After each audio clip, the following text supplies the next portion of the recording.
What's up, guys? Empire, what's going on, guys? So, sorry, get the hiccups. It's bad, terrible. Wrong pipe, I guess. Drinking Sprite. But anyways, so two two chan excuse me, two channels, two subscribers have told me about this video. Give them a quick shout out, real quick. So, I'm gonna be reacting to today Bismarck Battle of the Atlantic, Sabaton History 012 official. Excuse me. All right. So, I'm trying my best to read these off with the hiccups and everything. It's going to be funny for you guys. All right.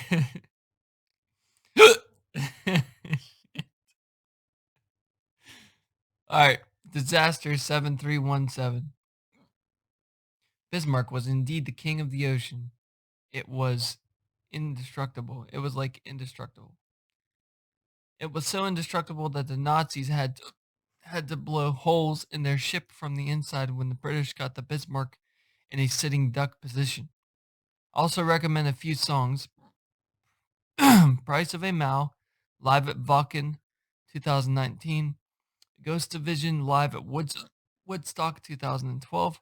Or Ghost Division live at Oberhausen 2020. 40 and 1. Cliffs of Gallopy. Uprising live at Woodstock 2012, Swedish Pagans live at Wacken 2019, Resist and Bite, The Red Baron, Attack of the Dead Man live at Wembley 2020. They got way too much epic songs. I just recommend them all. Epic video. Thank you, sir. They got a history channel to which explains the history behind the songs with indie from World War II history. Link to Battle of the Atlantic, Sabaton history. Enjoy. And that's the video we're going to be reacting to today. Alright, so second person. So, Sabaton has a second channel called Sabaton History, where they explain what their songs are about. In this case, I will give you the link. Jorlin Jollyfingers. Excuse me. Alright, so I'm not going to do much talking because I have the hiccups. We're just going to react to this video. This is Bismarck, Battle of the Atlantic, Sabaton History 12. I'm guessing this is the 12th episode. Before I get to it, I want to thank my Patreon supporters, obviously. Man, bad hiccups today. Alvin Holmstrom, Charles Murphy, Dennis Sledge, Dylan Casting, FYM Reacts, Glenn Mitchell, Mario Strand, TXM Gaming, and Yusuf Salem. If you're interested in becoming part of Patreon, then click on the link below, patreon.com/PTB. It'll take you straight to my Patreon, and you can get at it. All right. Speaking of getting at it, let's check this out. I'm Indy Nidell. I'm Pat from Sabaton. And this is Sabaton History.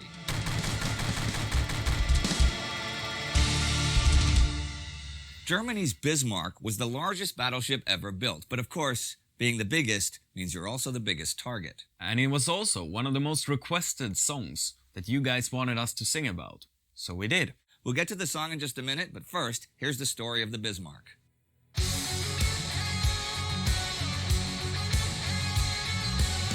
As the construction of the two Bismarck-class battleships began in 1936 in Germany, Britain was anything but worried. By treaty since World War I, Germany could not have any battleships that could challenge France and Great Britain. In 1935, Hitler had even voluntarily agreed to limit the total tonnage of his navy, the Kriegsmarine, to 35% of the British fleet.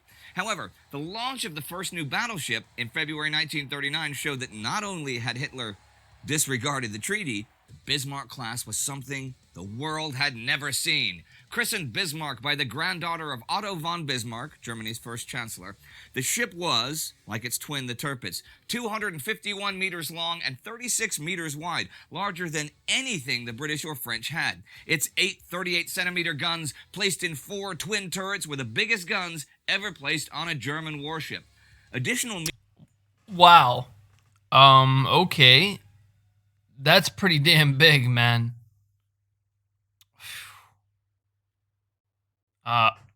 Let's hear that again. Of the British fleet.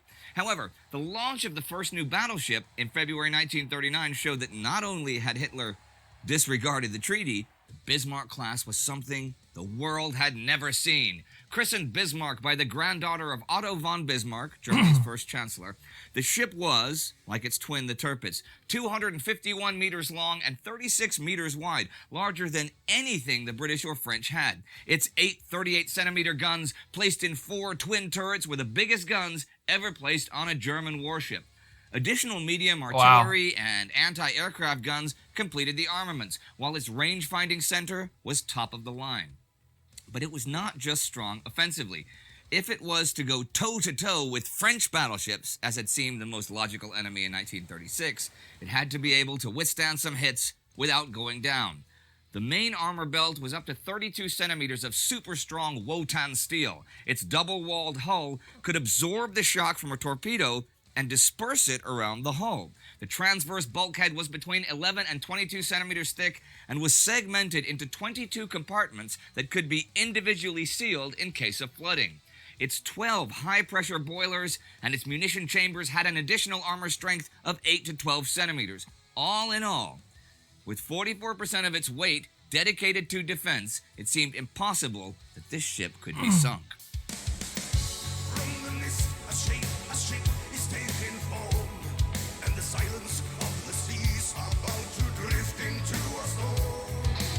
By the time the ship was officially commissioned on August 24, 1940, the war had turned Europe upside down, and it was British shipping, not French, that was the main enemy at sea. The German invasion of Norway had deprived the British of strategic positions in the North Sea. And if the German battleships Scharnhorst and Gneisenau could combine their strength with both the Bismarck and the Tirpitz, it would mean a daunting German battle group for the British to tackle. And as the battle for Britain raged in the air, German submarines targeted shipping in the Atlantic, Britain's lifeline. If such a battle group joined the hunt for freighters bound for Britain, Britain could be starved into submission. Food rationing had already been imposed on the British public, and the German subs operating from French ports sank over 260,000 tons of shipping in August alone. This was exactly what Admiral Erich Raeder of the Kriegsmarine had in mind when he gave command of the Bismarck to Admiral Gunther Lutyens. Second in command was Ernst Lindemann. This guy is very, very educated. He's pronouncing these names perfect. To be honest, he's pronouncing them perfect. So that's a pretty big ship with pretty big guns on it. But why did the Germans destroy this ship? Well, that's what I want to know. You know, why did the British want to destroy this ship? Why did they destroy this ship? The crew, over 2,000 strong, was not conscripts but volunteers from all over Germany. They were top-notch men. In the Baltic Sea, the Bismarck had its first training exercise against a mock battle cruiser, Hood. HMS Hood, built at the end of the First World War, was for a long time the British flagship and symbolized the might of the Royal Navy. The first tests were favorable. The Bismarck could reach a top speed of 30.8 knots and outrun any potential threat, but there were two weaknesses. First, the recoil of the heavy guns was extreme, and it was uncertain if, under combat conditions, the force of the naval guns firing would harm the ship's equipment. The second weakness showed during a simulated rudder failure. Without rudders, it was very hard to maneuver the ship. Yeah. Well, rudders and propellers were always a weakness on any ship, though, and the German Admiralty dismissed the problem, since hitting the rudder during combat was extremely unlikely. By April 1941, the Bismarck was ready for combat. It was to head back to the North Sea, catch up with the heavy cruiser Prince Eugen, and meet Gneisenau in the Atlantic. Raeder gave the order that over 3 months, it was to sink as many freighters as possible. The might of the Bismarck would allow the battle group to even attack guarded convoys. However, at the time, both the Gneisenau and Prince Eugen were damaged awaiting repairs. The Bismarck waited. On May the 5th, Adolf Hitler visited the ship. Now, Hitler was a fan of battleships. He loved the design, but he had no knowledge of tactical or strategic naval warfare. Yes, his name is pronounced Adolf Hitler. It is not Adolf. It is Adolf Hitler. Remember that. He was, however, fearful when it came to naval operations. On the one hand, he wanted to protect and enhance the propaganda image of the mighty German forces. On the other, he wanted to avoid agitating the neutral Americans and their freight shipping. So the Kriegsmarine kept Hitler in the dark about his plans. On August 18th, the Bismarck and Prince Eugen were to secretly head into the Atlantic. Those two ships were strong enough to do some serious damage to British trade. It was likely that the British knew that the Bismarck was battle-ready, but still, secrecy was the key to success. Until they reached the Atlantic, the Bismarck could run into a British trap and be overwhelmed by numerically superior forces. But you know, how they hope to keep the largest battleship in the world floating around out there a secret is beyond me. Anyhow, the 20th, the Bismarck was spotted, and a day later, members of the Norwegian resistance observed the German ship. Wow. Look how big that is, man. Look at that. Let me see if I can find that part. Where's that at? Dark about his plans.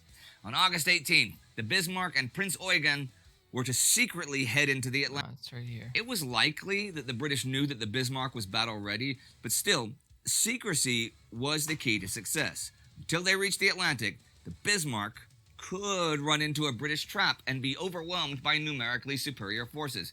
But you know, how they hope to keep the largest battleship in the world floating around out there a secret is beyond me. Anyhow, the 20th, the Bismarck was right spotted. there. Holy crap, dude. Look how big that ship is. That's huge, dude. Wow. A day later, members of the Norwegian resistance observed the German ship hiding in the fjords. They informed the British.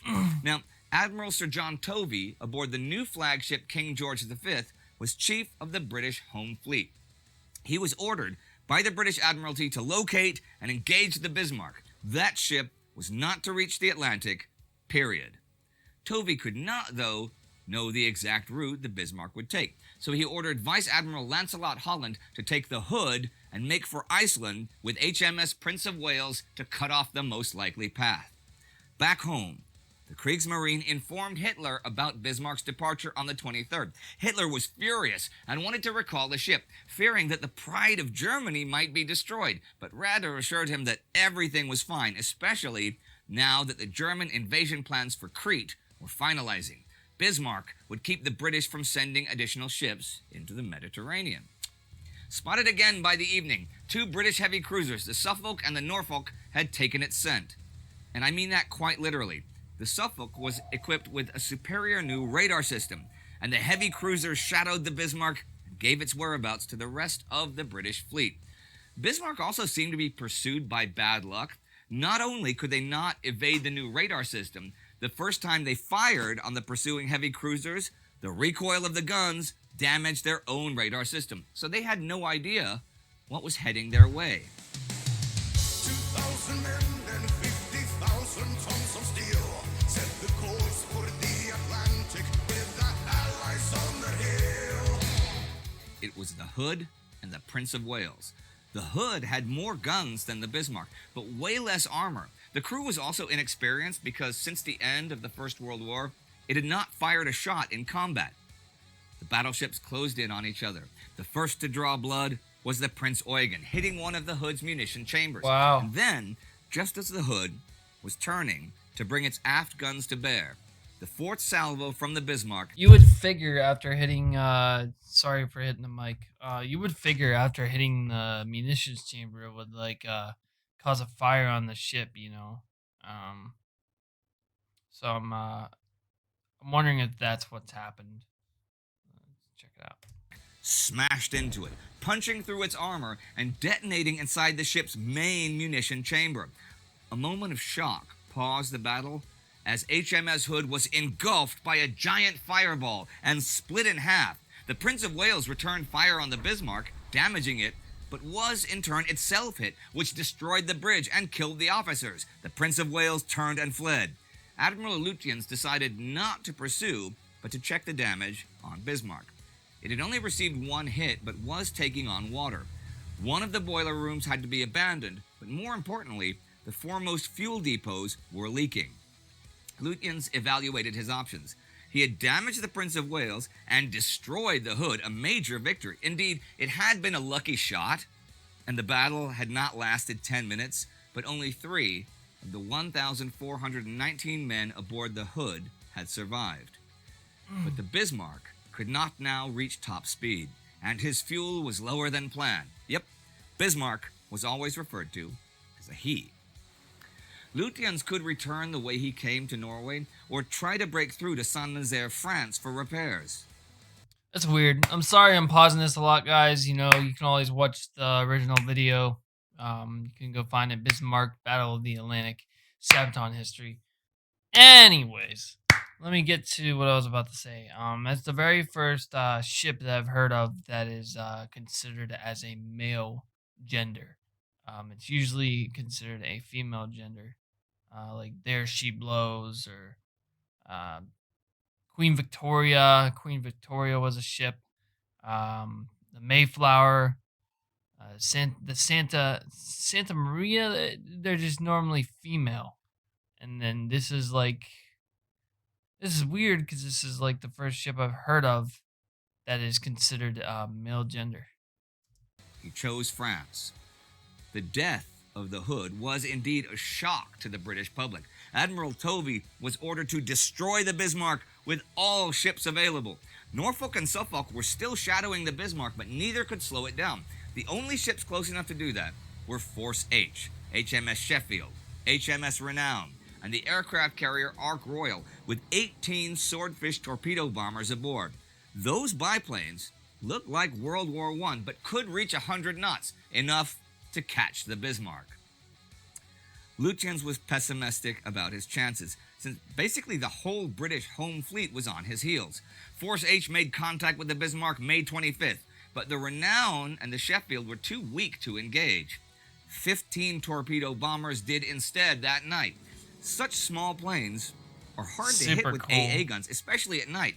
And with suicidal bravery, they closed in and released... I know that you guys commented below on the actual video with me and Troop that this sequence here was actually taking part in the video game World of Warships. My ex roommate SB used to play the video game, and I used to watch him play it.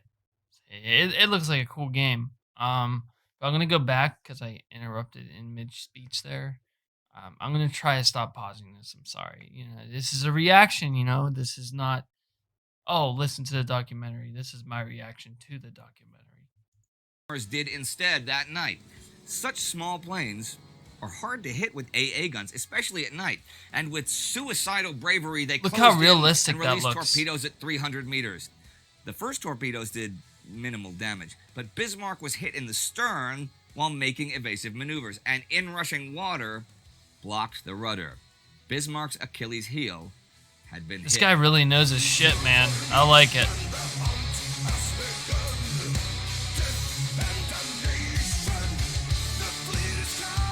So they did carry torpedo bombs. That's so wild, man. I would never picture a plane carrying a torpedo like that. That's super cool. I'm going to send this to Troop whenever I'm done, for sure. Engineers tried desperately to find a solution, but the water pressure was too high to send in mechanics. The situation seemed hopeless as the British ships closed in. Admiral Lutyens radioed Berlin, "Ship disabled. We will fight to the last shell. Long live the Fuhrer." Tovey planned to engage the Bismarck from all sides, with the battleships King George V and Rodney attacking from the west, while the Norfolk would come in from the north and the heavy cruiser Dorsetshire would attack from the east. In the early morning of the 27th, they sighted the slowly swaying Bismarck. Rodney and George V opened fire. Bismarck returned fire, but soon 2 of his turrets were knocked out of action. A shell hit the artillery command center, killing the officers. Lucky hits, but decisive ones. Bismarck was blinded. The shelling continued, and by 9:15, Bismarck was a burning wreck. He fired his final shots just after 9:30 as his last turrets were destroyed. The flagship of the Navy, the terror of the seas. His guns have gone silent at last. It's amazing. Bismarck was done. Of the 2,876 shells fired on it, 400 hit the ship in a little over half an hour. Now it was the execution of a helpless enemy. Within the ship, it was pure hell, from poisonous gases, fire, heat, cold water, oil, and blood from the dead and dying. Of course. 10:15 Lindemann, since Lutyens was probably dead at that point, gave the order to abandon ship. This the men who could did, as shells rained down, killing hundreds of sailors. The Dorsetshire fired 3 torpedoes as the final blow, and Bismarck disappeared beneath the waves at 10:40. Just 115 of his crewmen would survive. Hitler learned about the disaster not from Admiral Raeder, but from the British press. The Kriegsmarine had refrained from telling him the truth, fearing his anger. Wow. And so ends the brief adventures of the Bismarck, the mightiest battleship of all. Again, the biggest ship makes the biggest target. Yes, it does.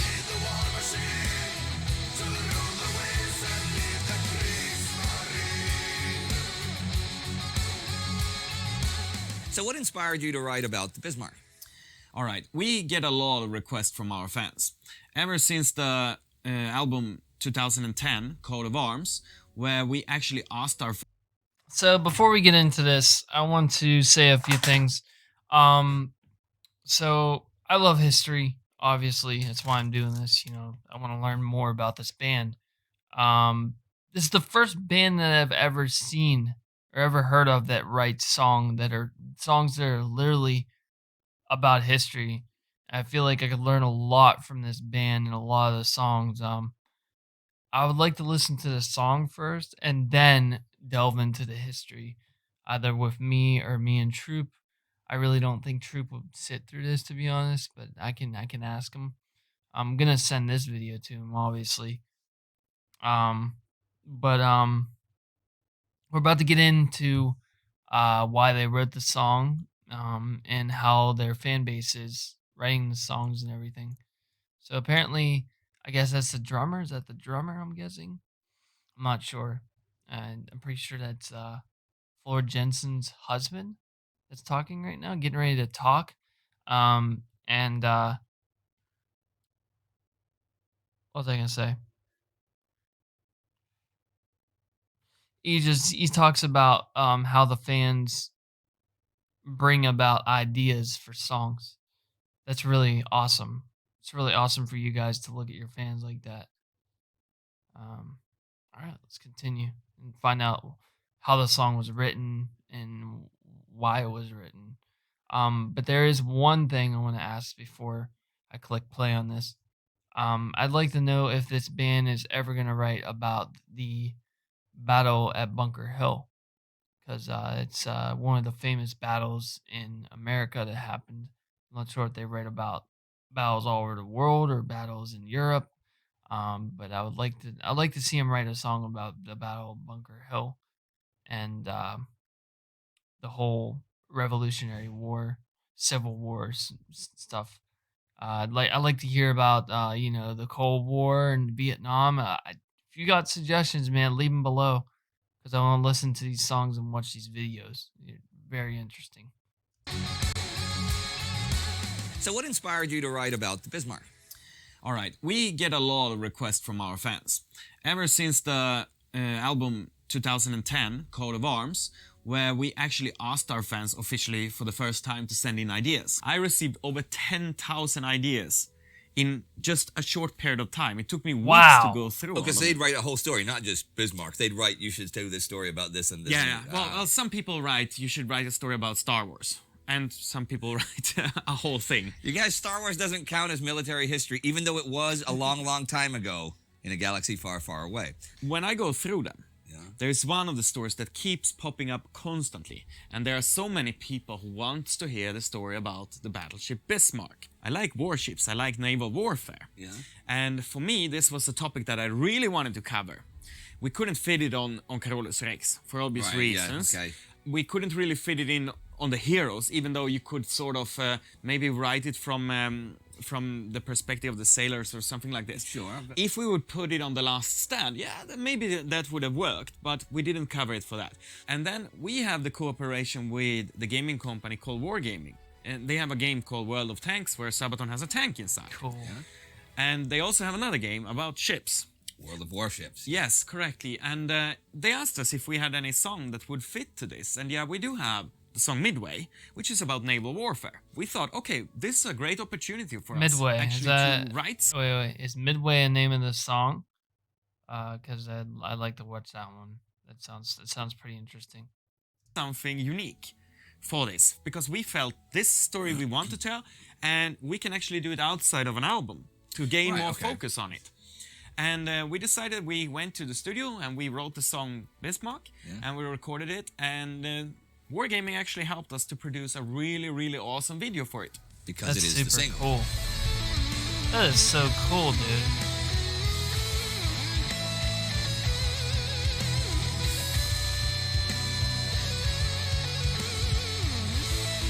So it all takes place on the video game. That is Well, how was it recording it, making the video and everything that goes with making a single and stuff? Yeah, well, the video was recorded in several locations. Yeah. Our main part was filmed on a ship, so we needed to find absolutely open water that would fit Right. to the purpose, and a boat that was suitable enough to carry a stage that we could take out on open water. And they sprayed us constantly with water when we were filming it, and it was pretty cold when they were driving full speed with the vessel yeah. and filming it Of course. over and over again. Yeah. And we were so cold, and with the water, it actually frees our fingers. So in the end, we could barely move them at all. But But the I people think, filming, they were all wearing. That is super fucking awesome. You know why? Because for a band to go to that length just to make sure that a story gets heard by their fans or by people that want to listen to this, to almost getting frostbitten from making a video, that's badass. That is totally badass, dude. Jackets and things. yeah, they were comfortable. They were drinking coffee and just enjoying the sight of us. It is a tough life being a rock star. Tough life. Oh yeah, it is. But in the end, it turned out to be a really cool video. That's for sure. Yeah, well, I love the song too. So, and it's great that we have this channel now, so we can even explain it to the people who might have missed the single. True. So that was Bismarck. And this is Sabaton history.